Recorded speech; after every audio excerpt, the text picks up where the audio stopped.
Hai semuanya, ketemu lagi bareng Mihu di sini. Oh ya, kali ini Mihu akan membawakan alur cerita Donghua yang berjudul Battle Through the Heaven. Mihu mengingatkan sekali lagi ya bahwa konten ini full spoiler. Tanpa lama-lama lagi, yuk langsung aja kita masuk ke isi ceritanya.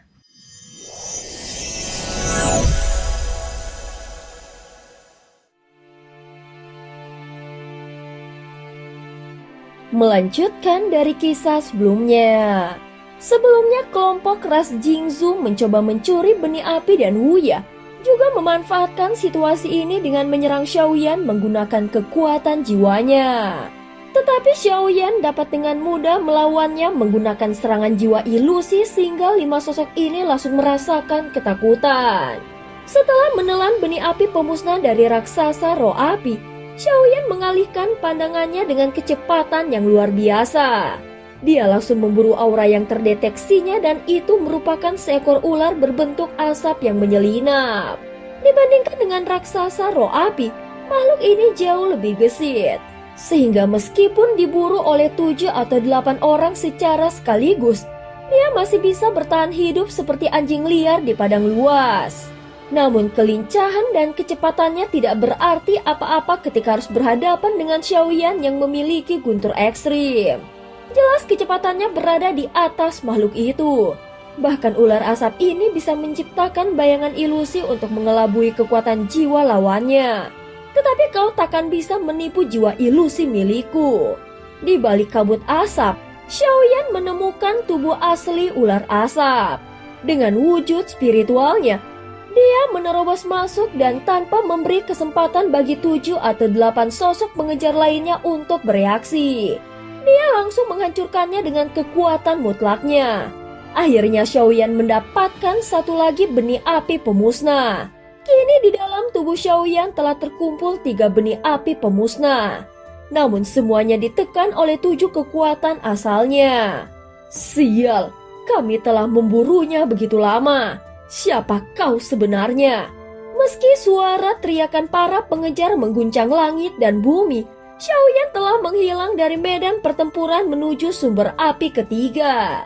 Anehnya, ketiga benih api pemusnah itu tidak saling menyatu, seolah mereka berasal dari entitas yang berbeda. Dengan sorot mata yang tajam, Xiaoyan mengamati api-api di dalam tubuhnya. Setelah mendekati lokasi api ketiga, barulah dia mengalihkan pandangannya. Kali ini makhluk api yang dia temui sedang diburu oleh satu orang. Meski begitu, tampaknya bukan hanya dia yang bertarung melawan makhluk ini sebelumnya. Terlihat makhluk api ini sangat kuat dalam hal serangan.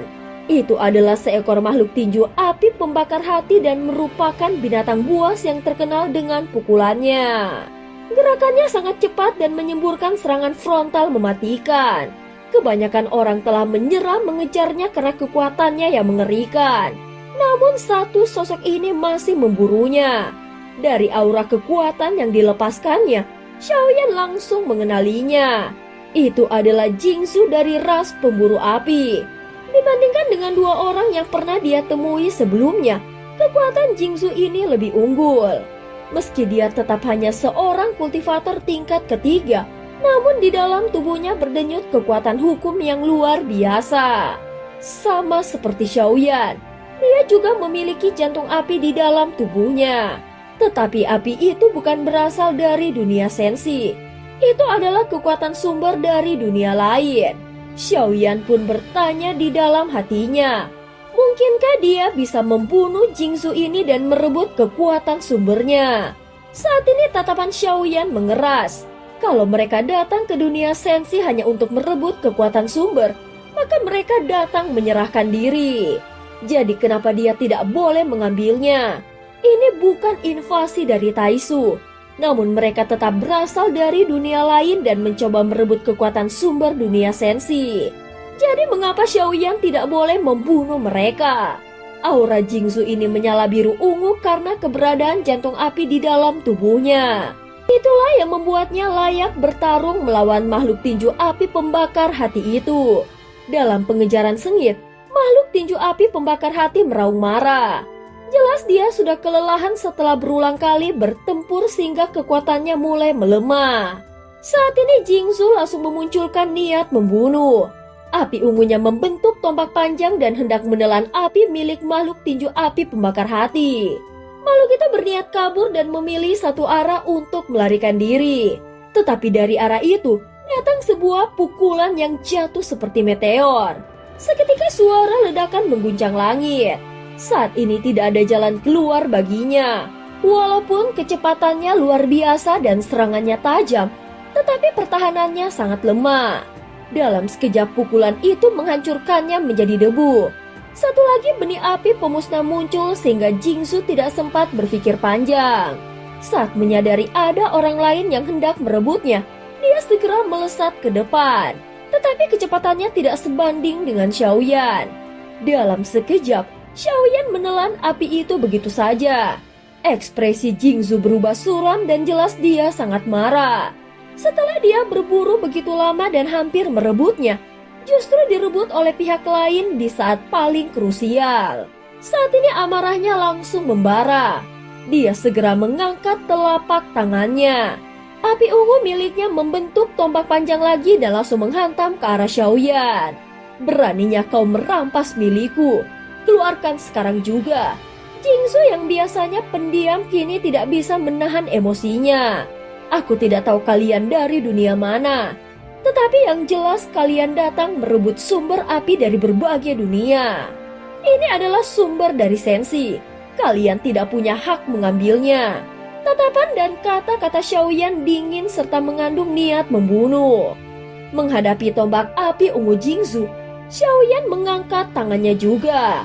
Api tiga warnanya segera membentuk tombak lain. Dan dalam sekejap aura yang dipancarkannya langsung menekan Jingzu sepenuhnya. Kedua tombak saling beradu dan 4 jenis jantung api saling bertabrakan. Dikarenakan tempat ini adalah wilayah Sensi sehingga kekuatan hukum milik Xiaoyan akan diperbesar berkali-kali lipat. Tanpa membutuhkan waktu yang panjang, tombak api ungu Jingzu langsung meledak dan hancur. Ketika Xiaoyan hendak mengakhiri pertarungan dan membunuh lawannya dengan niat membara, sosok Jingzu justru menghilang tanpa jejak. Setelah melontarkan satu serangan terakhir, apa dia menghilang? Xiaoyan segera melepaskan kekuatan jiwa ilusinya. Selama masih ada jejak aura, mustahil seseorang bisa menghilang begitu saja. Namun bahkan di bawah jangkauan kekuatan jiwa ilusinya, tidak ada satupun sisa jejaknya. Seolah Jingzu lenyap begitu saja dari dunia ini. Xiaoyan segera menyipitkan mata dan pikirannya penuh kewaspadaan. Orang ini tidak biasa. Aku tidak tahu dari dunia mana mereka berasal. Tetapi jika dibandingkan dengan orang-orang dari dunia 9 surga, mereka tampak jauh lebih misterius. Yang paling membuat Xiaoyan terkejut tidak ada pertempuran lanjutan. Padahal benih api pemusnah sudah direbut darinya. Bagi sebagian besar makhluk kuat, itu adalah aib yang tidak termaafkan. Tetapi Jingzu tampaknya tahu bahwa dia tidak bisa menang melawan Xiaoyan dan memilih untuk mundur secara mendadak. Kini Xiaoyan telah memperoleh 4 api pemusnah jiwa. Namun anehnya keempatnya masih belum menunjukkan tanda-tanda ingin bergabung atau menyatu. Apa sebenarnya fungsi dari benih api-api ini? Xiaoyan mengerutkan keningnya dan tampak bingung. Rencana Xiaoyan telah gagal. Awalnya dia berniat menelusuri jiwa para pemilik api untuk memahami tempat ini lebih jauh lalu membunuh mereka. Tetapi pihak lawan jelas tidak memberinya kesempatan.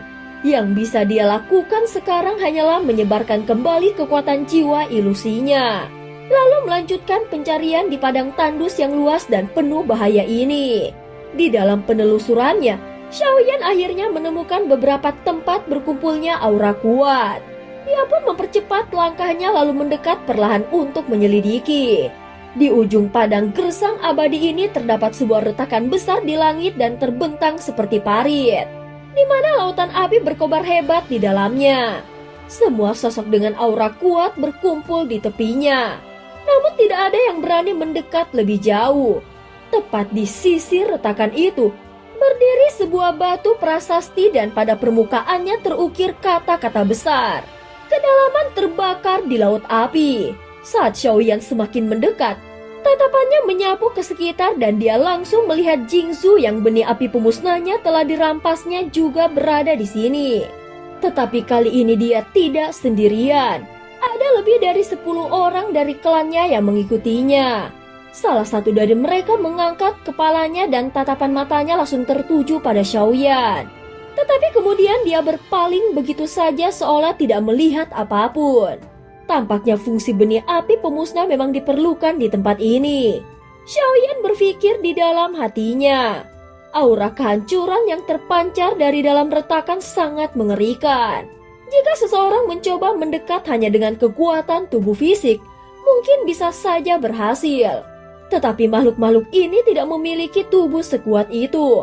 Tanpa perlindungan dari benih api pemusnah, mereka pasti akan hancur lebur di dalamnya. Saat ini Xiaoyan berdiri tenang dengan tangan di belakang punggungnya. Namun segera beberapa tatapan lain juga tertuju padanya.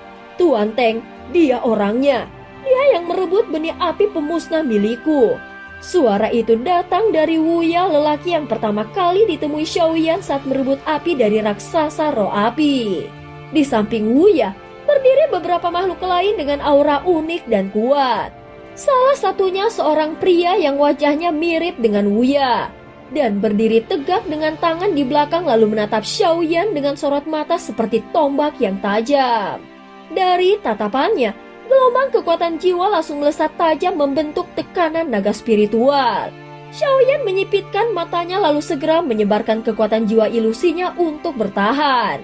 King Teng, pria yang berada di samping Wuya, tidak berkata sepatah kata pun. Namun sorot matanya penuh makna. Tampaknya kekuatan dari dunia lain ini bukan sekedar datang untuk mencari api. Jelas mereka mencari sesuatu yang lebih misterius. Dan cerita pun berakhir. Terima kasih udah dengerin Mihu dari awal sampai akhir ya. Sampai jumpa.